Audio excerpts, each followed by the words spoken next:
Maraming butas po ako nakikita dun sa narrative ni Mayor Go.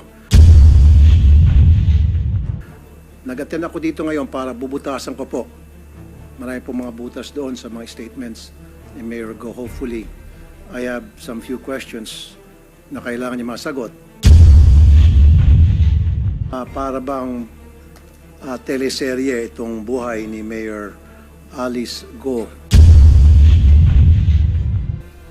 Blockbuster to kapag ito ay ginawa nating teleserye kasi fairy tale eh.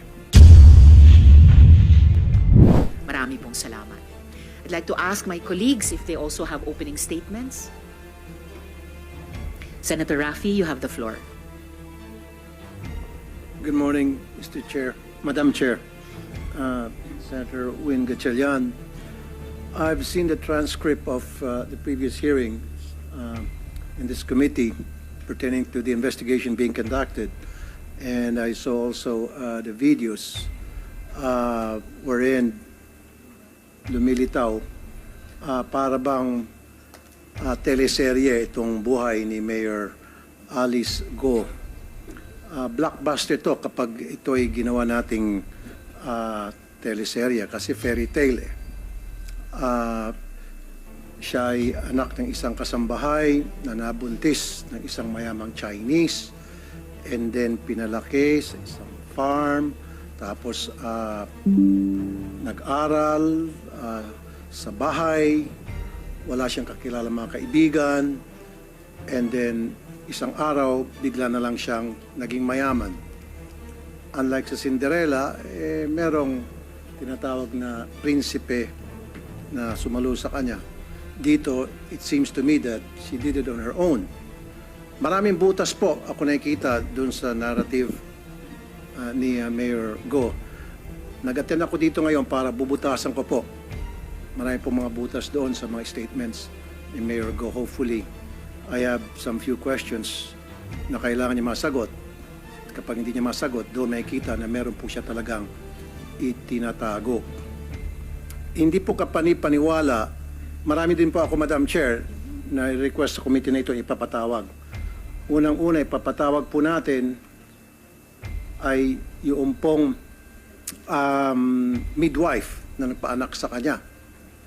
Pangalawa po, nung magpa-file siya ng rate registration, sino po doon kung saan siya nag-file ng rate registration ang tumanggap. Pangatlo po, Madam Chair, gusto ko pong patawag yung barangay chairman na kung saan nandun yung kanyang farm. Kasi syempre, if you have a farm and it's not a backyard farm, it's a commercial farm, you need to get a permit para ma-aprobahan yung farm na yon. You have to get a sanitation permit, etc. Nais ko rin pong patawag yung mayor na nag-endorse sa kanya na nag-last term na, and she was endorsed by that mayor to take his place. So, syempre, si Mayor, I'm sure, hindi naman siguro niya endorso itong si Mayor Go kung hindi niya kakilala. Patatawag din po natin yung BIR. Patatawag din po natin yung mga suki niya na pinagbebenta niya ng baboy. Patatawag din po natin yung mga tauhan niya sa farm. Kasi sabi niya, lumaki siya sa farm and she worked there for so many years or managed the farm for so many years. And of course, hindi naman niya pwede i-manage yung isang commercial farm all by herself. She has to have a lot of people. And who are those people? Hindi naman pwedeng sasabihin niya, hindi ko kilala yung mga taong yon. And of course, dapat marunong siya magkapampangan. Matanong ko lang muna, Mayor Go, marunong ka magkapampangan? Magandang umaga po, Senator Mayor po. Raffy, Madam Chairman, Senwin. Ditakla mo po yung aking kapampangan po. Hindi klaro. Hindi po, konti lang Kaunti po yung lang po. alam ko po, konti lang po. Okay. Yun nga yun eh. Matagal ka sa Tarlac at nakahalubilo mo yung mga tauhan mo and all of these people that work under you, of course, they speak Kapampangan. And I'll tell you, I lived in Zamboanga only for 2 years, from kinder to grade 1, and yet, natuto ako magsalita ng Chabacano. And it's unbelievable on your part and you live in that place up to now, and dealing with people with your staff sa farm mo, at hindi ka natutong magkapampangan, konti lang. Ako, malawak ang Chabacano ko. And I only live in Zamboanga for 2 years. At a very early age. In your case, from start hanggang ngayon, nasa Tarlac ka na ang primary language doon ay Kapampangan, and yet konti lang. That's unbelievable. That's very amusing. Tell it to the Marines, sabi pa nga nila. So mamaya po, Madam Chair, Yes, marami Sen. akong Rafi. katanungan na sigurado kong pagpapawisan itong si Mayor Go. Bigyan po natin siya ng tissue at saka panyo. Maraming salamat po, Madam Chair. Salamat, Sen. Rafi. And at the proper time, bago tayong mag-suspend ng hearing mamaya, iimbita nga ng chair sa ating COMSEC yung mga dagdag na resource persons mula po sa private sector, mula sa local government, sa mga national government agencies din. At pero para dun sa nais itanong mamaya at sa tumanggap ng late registration ni Mayor, we actually have here in the hearing today and can be questioned also later yung local civil registrar po ng Tarlac. So salamat po sa opening statement. COMSEC, paki-acknowledge yung ating mga resource persons at pasumpain yung mga hindi pa nanumpa nung nakaraan.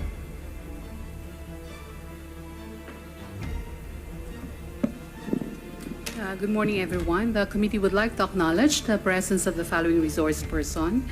From the Presidential Anti-Organized Crime Commission, we have Undersecretary Gilberto Cruz, together with Director Winnie Guedato and Dr. Winston John Casio. From the Department of Labor and Employment, we have Mr. Jerome Lucas, Attorney Margaret Lapid Pule, Attorney Diane Corinne Ramos. From the Department of Foreign Affairs, we have Von Ryan Pangwi. From the Interagency Council Against Trafficking, we have Attorney Hannah Lizette Manalili. From the Philippine Statistic Office Authority, we have Engineer Marisa Grande, Attorney Eliser Ambatali. Then from the Commission on Immigration, we have Attorney Arvin Cesar Santos, Attorney Jose Carlitos Licas, Mr. Peter Demotenis Demetria. Then from the Philippine Amusement and Gaming Corporation, we have Retired General Raul Villanueva, Attorney Jessa Maris Fernandez. Then from the National Bureau of Investigation, we have Agent Marvin Gangano and RD Jerry Abiera. Then from the Philippine National Police, we have Chief Investigation Division Police Colonel Crispin Banes. Then we have Police Major Job Berong. Then from the Philippine National Police, we have Acting Area Police Commander of Northern Luzon, Major General Romeo Carama Jr. Then we have Police Brigadier General Jose Higaldo Jr., the Regional Director. Then we have from the Municipality Ambaban, Province of Tarlac, we have Mayor Alice Guo. Then from the Land Registration Authority, we have Attorney Ronnie Tababa. From the Tarlac Electric Cooperative Incorporation, we have Mr. Jesus Bruno. Then from the Commission on Election, we have Chairperson George Erwin Garcia. From the Clark Development Corporation, we have Vice President Gloria Victoria Yap Taruk and Assistant Vice President Rodin Perez. From the Anti-Money Laundering Council, we have Attorney Adrian Arpon and Attorney Richard Chan. We have the Municipal Assessor of Bamban Tarlac. We have Mr. Mar Antonio Tan. And we have the Civil Registrar, Local Civil Registry of Tarlac. We have Mr. Armin Leonardo Ibarra. Madam Chair, we invited Mr. Walter Wonglong, then the General Manager of Sung Yuan Technology, but he is currently detained at the Provincial Jail of Tarlac under the jurisdiction of the province of Tarlac, manned by Warden Police Colonel Samuel B. Munoz. The committee wrote a letter requesting Warden Munoz to allow Mr. Walter Wong Long to appear on this committee. We also sent a letter invitation to Mr. Wong Long. Madam Chair, can I read the dispositive portion of the reply of Mr. Please do, COMSEC. Okay. Inasmuch as we would like to bring the subject person deprived of liberty at the above-mentioned hearing, undersigned could not do so due to the absence of a court order. We tried our very best to apply and secure a copy of such, but I'm afraid that we would not obtain it in due time due to time constraint. Further be informed that movement of PDL outside the jail premises requires a court order, as this entails a lot of paperwork to be submitted to the provincial government for the approval. In connection, the undersigned manifested and apologizes for the non-compliance on our part and has no intention to undermine the Senate's inherent power, but also consider the court's contempt if we will break the rules. Rest assured that we will comply if the honorable body will issue same order. The committee staff also went to Tarlac to deliver the invitation to the incorporators of Baofu, Mr. Chang Ruin, Bayong Lin, and Mr. Shang Wan. The invitation were received by the head of the security, Mr. Jimmy Alputan of Fontana, and another incorporator, Ms. Rachel John Malonzo Carion. The invitation was received by her mother, Ms. Loida Carion. We also invited the incorporators of Hongshin, Ms. Rowena Gonzalez Evangelista, but the others therein are non-existent. Ms. Rita Itorralde, the corporate secretary of Hongshin, do not live in that address. The invitation for Ms. Joy Castro was received by her nephew Brian Butin and Ms. Telma Laranan. The president and treasurer of Hongshin do not live in that address. That's all for now, Madam Chair. Thank you, COMSEC.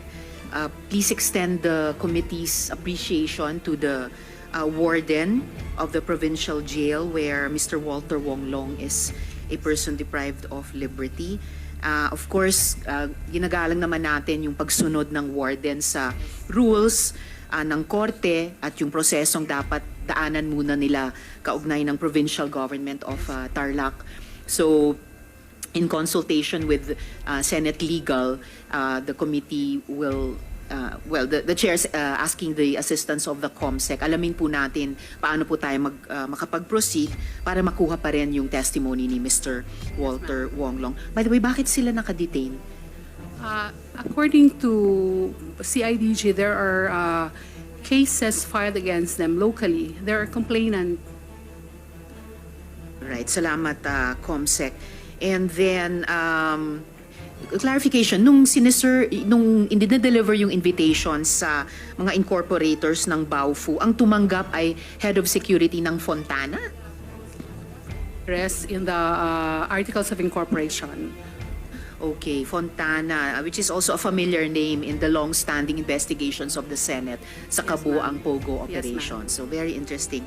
And then the mother and daughter na naka-receive sa invitations, Carion, that's also, friends, that's also a familiar name in the current investigations of the Senate Committee on Women of Pogos, and even in connection, if I'm not mistaken, if I remember correctly, with the Baofu investigation in particular. And lastly, COMSEC, so yung mga dinedeliver na invitations sa mga personalities ng Hongsheng, those were non-existent addresses, or those persons were not truthfully living at the given addresses. So, parami yung mga bumibigat yung balanse ng hindi totoo sa totoo na sa mga dokumentong imi-examine ng komite. Salamat, COMSEC. Could you please administer the oath sa mga ngayon palang resource persons natin? May I request those who have not taken their oath during the last hearing to please stand up, raise your right hand, and repeat after me. I, please state your name, do solemnly swear that I will tell the truth, the whole truth and nothing but the truth to this investigation. Thank you. You may now take your seat. Salamat, Comsec, at sa lahat ng resource persons. So, yes, Sen. Sherwin. Madam Chair, may I inquire from the committee secretary? I also move to invite several personalities, namely Jonathan Mendoza. He is the supposedly spokesperson for Zone U1. He actually came out in an article by Rappler. May I know the status of that invitation? We actually sent the invitation to him, but we did not receive any reply from them. Okay. And we also invited a person, I don't know if I'm pronouncing this correctly or the spelling is correct, Ji Chu Chan. He is allegedly the bridge between Mayor Alice Go and Hong Sheng. I Your don't Honor, know if that person is even... we were not able to trace the address of that person. Maybe we can request Mayor Alice Go to furnish the committee the whereabouts of that person and also the contact, since apparently she has been liaising with this person. And then you also mentioned that Mr. Walter Wong is currently a PDL. Nakakulong siya. And he was part of the raid that was conducted by PAOK. That's the reason why he is he's detained. Tama po ba, Yusek Gilbert? Can you confirm that? Yusek Cruz, please. Yes, Madam Chair. Thank you, Madam Chair. Thank you, Sen. Sherwin. And at the proper time, the chair would accept a motion from the good senator with regards how we can secure the participation of Mr. Mendoza in the hearings, if the good senator desires. And ito nga po, during the hearing, maitatanong din natin, kasama ng maraming tanong, no, kay Mayor Alice Guo, yung whereabouts ni Mr. Ji Shu Chan.